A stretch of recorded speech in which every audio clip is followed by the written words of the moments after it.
Alhamdulillahirobbilalamin wassalatu wassalamu ala asyrofil anbiya'i wal mursalin sayyidina Muhammad wa ala alihi wa sahbihi ajmain. Amma ba'd. Yang sama-sama kami muliakan. Pertama-tama mari kita sama-sama memanjatkan puji kehadirat Allah Subhanahu wa taala. Oleh karena pada hari yang kedua ini kita masih dalam suasana yang sehat walafiat. Semoga kegiatan kita hari ini mendapat berkah dari yang Allah Subhanahu wa taala. Lihat hari kedua dengan sama-sama membaca basmalah.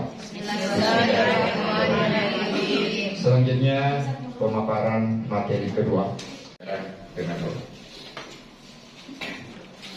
Terima kasih wabarakatuh. Waalaikumsalam warahmatullahi wabarakatuh. Selamat pagi, Dik. Pagi. Luar biasa. 40 Terima kasih. Terima kasih pada Bapak Ketua Panitia yang telah memberikan kesempatan kepada saya untuk melanjutkan materi kita hari ini. Adapun materi kita hari ini, kita akan membahas proyek penguatan profil pelajar Pancasila atau yang biasa disebut dengan P5.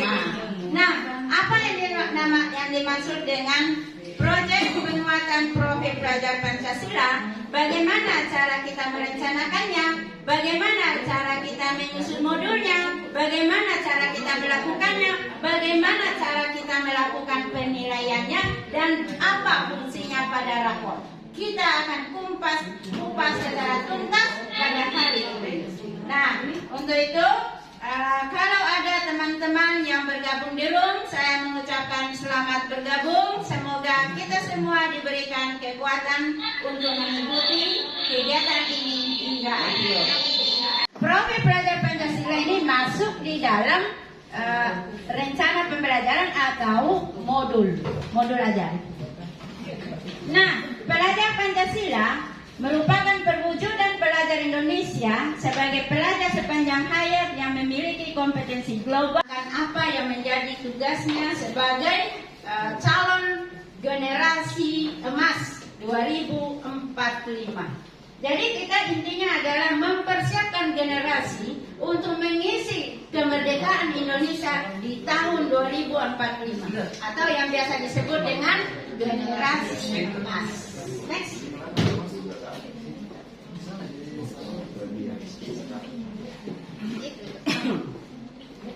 Dua hal. Jadi profil pelajar Pancasila itu dan untuk menjadi manusia unggul dan produktif di abad 21 sebagaimana yang saya sampaikan tadi, yaitu menuju Indonesia nantinya diharapkan dapat berpartisipasi dalam Pak Ibu guru khususnya di SMP Negeri 40 Bulukumba ini. Jadi nanti kita akan mempersiapkan bagaimana mereka menghadapi kehidupan di masanya nanti. Profil pelajar Pancasila dikembangkan berdasarkan tujuan pendidikan nasional, yaitu pemikiran Bapak Pendidikan Indonesia. Siapa Bapak Pendidikan Indonesia? Ki Hajar Dewantara, yaitu manusia atas hidupnya sejak lahir. Nah, ini intinya. Bagaimana itu cara kita memerdekakan manusia? Nah, untuk memerdekakan manusia ini jangan dipaksa. Itulah yang dinamakan dengan merdeka belajar. Bukan merdeka mengajar. Ya, merdeka belajar. Jadi mereka diberi kebebasan belajar sesuai dengan kemampuannya masing-masing. Jadi sebagaimana yang saya sampaikan kemarin, bahwa mungkin ada peserta didik itu tidak mampu dengan cara pendengarannya. Mungkin dia mampunya dengan menulis. Kita berikan tugas-tugas dengan caranya dia, yaitu disuruh menulis. Ataukah mereka mampunya dengan bercerita, bertutur. Nah, suruhlah bercerita. Ya, mungkin ada yang dengan cara menggambar. Suruhlah dia menggambar dan lain-lain. Ini berlaku untuk semua mata pelajaran. Agama bisa juga digambar. Kaligrafi bisa kalian. Iya, banyak. Matematika juga bisa. Itu angka-angka itu satu dengan berakhlak beragama. Kedua, berakhlak mulia kepada pribadi, diri sendiri. Kita harus sayang kepada diri sendiri. Nah, bagaimana caranya sayang kepada diri sendiri? Ya, kita harus memelihara diri untuk tidak terjerumus ke api neraka tentunya. Ya, jadi niat kita harus diperbaiki. Ya, niat kita harus diperbaiki. Kalau kita mempunyai niat yang baik, niat yang ikhlas, insya Allah Allah akan memperbaiki niat kita. Ya, kalau kita tujuannya adalah akhirat, maka dunia kita capai. Tapi kalau tujuannya kita adalah dunia, maka akhirat terabaikan. Begitu mungkin kira-kira Pancasilanya. Ya. Yang berikutnya refleksi dan tanggung jawab terhadap pengalaman kebinekaan, rasa persatuan, memahami budaya orang lain, menghargai kebiasaan orang. Nah, itu. Kalau memang mata pelajaran kita ada seperti itu, ambil poin kedua. Salah satunya saja ada, kita ambil. Next. Berikutnya yang ketiga adalah bergotong royong. Kemarin kita sudah kerja bakti, berarti itu sudah melakukan profil pelajar Pancasila poin ketiga. Bergotong royong. Bergotong royong tidak hanya menyapu, memungut sampah, kerjasama, tidak hanya itu. Apakah kita di dalam ruangan ini ada namanya gotong royong? Ada. Justru di sini paling banyak gotong royongnya. Bagaimana cara? Balik dulu ya. Ya. Anak-anak menemukan masalah di dalam kelas. Mereka bisa menyelesaikannya sendiri. Maka itu sudah masuk kelompok mandiri. Bapak Ibu guru kasih tugas, suruh menyelesaikan tugas. Nah, itu sudah masuk mandiri. Maka di RPP tak tulis di mandiri. Ya, jadi jangan kebingung ini apa mau ditulis ini. Mau tulis di mana ini mandiri. Seperti itu ya. Jadi nanti di RPP itu ada poin-poinnya. Bernalar kritis. Ya, bagaimana itu bernalar kritis? Ya, memperoleh dan memproses informasi gagasan. Ini yang banyak terjadi sekarang. Lihat tulisan di Facebook, di Instagram, judulnya saja langsung ambil, share. Padahal itu mungkin hoax. Ya, jadi kita harus memprocakin menjadi susah itu karena kita tidak paham. Ya, berikutnya kreatif. Kreatifnya bagaimana? Mungkin buka YouTube, jangan dilarang, tidak masalah. Mungkin buka, mungkin ada yang akan sebutkan proses terjadinya apa? Kenapa gerhana terjadi? Nah, contoh, anak-anak ketik kenapa gerhana terjadi, langsung muncul jawabannya lengkap. Anak-anak tidak usah mengerti apa-apa, langsung di copy paste, kasih tidak masalah. Ya, tidak masalah. Dibenarkan, pura-pura tidak tahu. Sama, misal seni budaya, matematika, IPA. Satu objeknya, tapi modulnya beda-beda, penilaiannya beda-beda, pelaksanaannya sama. Jadi anak-anak melakukan satu kegiatan, langsung 3 nilainya peroleh. Seperti itu. Ya. Kemudian proyek penguatan profil pelajar Pancasila juga menggunakan pendekatan pembelajaran berbasis proyek. Ya, berbeda dengan pembelajaran intrakurikuler. Kalau pembelajaran intrakurikuler itu dia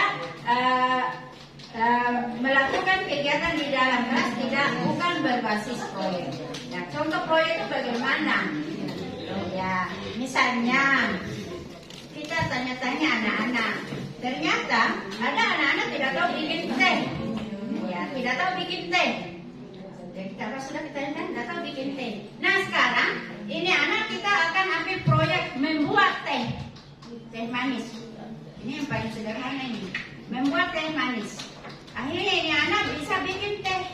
Nah, kalau anak-anak bisa bikin teh, kita tanya orang tuanya, betulkah ini anak bikin teh sendiri sekarang di rumah? Ya, seperti itu. Contoh. Ataukah misalnya buat peraturan kelas 1, pakaian apa Senin, Selasa, Rabu, Kamis, Jumat, Sabtu. Nah, kalau mereka sendiri yang susun, baru mereka melanggar kan kecil kemungkinan seperti itu. 2, ya hadir tepat waktu. 3, tidak boleh membuang sampah sembarang tempat. Tidak boleh. Dan adalah berekayasa dan berteknologi untuk membangun NKRI. Berrekayasa. Di sana Pak Agus bilang selalu banjir, selalu tergenang air. Kita ajak anak-anak, ayo anak kita bikin proyek bagaimana itu caranya supaya ini air tidak tergenang di sini kalau musim hujan. Mungkin ada yang mengusulkan, oh gali selokan di sini Bu. Oh ini harus buat lubang di sini besar-besar supaya air bisa mengalir.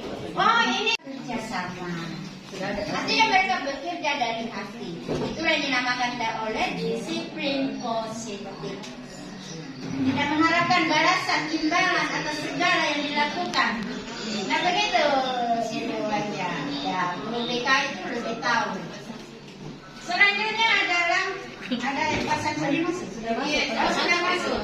Belajar Pancasila tentang suara demokrasi. Nah sekarang kita lanjut berrekayasa dan berteknologi. Alat apa itu? Mencungkil ya, mencungkil. Bagaimana cara mencungkil?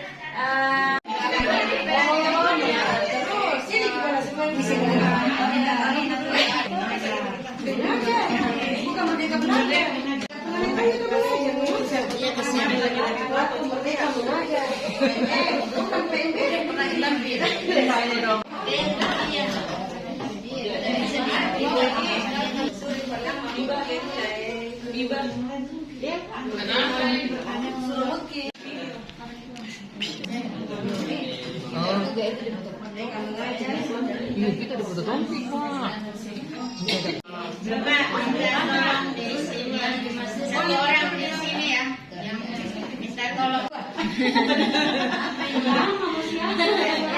Ini emang nanti di sini ada dua motonya jauh lebih keren dari ada. Nah ini adalah sampul seragam yang kedua. Jadi seluruh apapun bagaimana cara menyusun buka di komputernya masing-masing. Apa mau buka dulu atau memperhatikan? Nah, kalau ini sudah jadi. Kalau di situ belum C itu 5 dan 6. Fase D itu 7, 8, 9. Fase E itu 10 sekarang. Fase E itu 12. Gitu. Jadi harus tahu itu. Ya, jadi itu fase punya arti. Selanjutnya tema. Temanya untuk contoh pertama, jadi ini ada kalau tidak salah ada 6 di situ ya. We love you.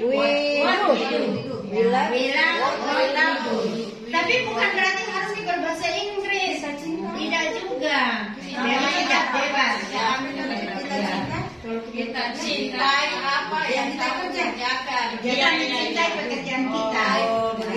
Bahasa Indonesia. Jadi nanti Ibu Hasmira kalau menyusun SK pembagian tugas ada yang namanya koordinator P5. Jadi yang koordinator P5 itu dapat 2 jam pelajaran. Ya itu diakui di Dapodik. Ya jadi ini dimasukkan di dalam modul P5-nya. Jadi siapapun yang menyusun P5, nama koordinatornya tetap harus dimuat. Jadi misalnya yang menyusun P5 adalah PABP, IPA, IPS. Tetapi koordinatornya adalah guru bahasa Inggris. Ya, tetap masukkan namanya misalnya Ibu Epi. Walaupun bukan Ibu Epi yang punya, tidak ada hubungannya, tapi tetap ditulis namanya sebagai koordinator P5 sendiri. Ya. Selanjutnya instansinya jelas sarana prasarana. Apa saja alat dan bahan yang kita buat yang menjadi target. Jadi kalau siswa di satu kelas itu 32 ya targetnya berarti 32. Tapi kalau target kita adalah seluruh siswa kelas 7 ya seluruhnya ditulis.